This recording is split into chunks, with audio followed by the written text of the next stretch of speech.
So this is a rather interesting view of Crag Peak. I'm at the, I guess, the southern end of Corral Meadow right now.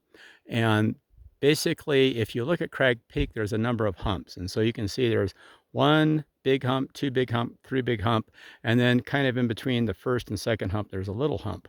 And so anyways, that's Crag Peak right there. And Finger Rock lines up over here. And you can probably just barely make out one of the fingers of Finger Rock right over there. And so between the two, there's a gap, and you can actually come up from the Beck Meadow side between the two, kind of up a meadow, and then it gets steeper, and then you kind of have a saddle between them. But this is Crag Peak from the backside. And from my house, my living room window, I have a pretty good view of Crag Peak, but it's from, about, I don't know, must be 10 miles as the bird flies type of thing, straight line distance.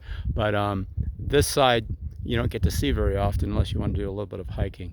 This will turn out to be an 11-mile hike for me today because of where I started from. But at any rate, very interesting view of Crag Peak. Let's go ahead and go out a little bit, and that's Crag Peak. And people who do the PCT see Crag Peak directly below on the other side, and so this is kind of a different kind of view, and a Finger Peak over there again, and Corral Meadow here. And we're getting kind of near the bottom of Corral Meadow right here. And of course, Corral Meadow empties down into, or drops down into Lost Creek, which is not the same thing as Lost Meadow, because Lost Meadow is way on the other side of Finger Peak this way. Lost Creek down there, Lost Meadow over there. Isn't it wonderful how they give similar names to different places? Anyways, enough of that. I'm just admiring Crag Peak here. Over and out.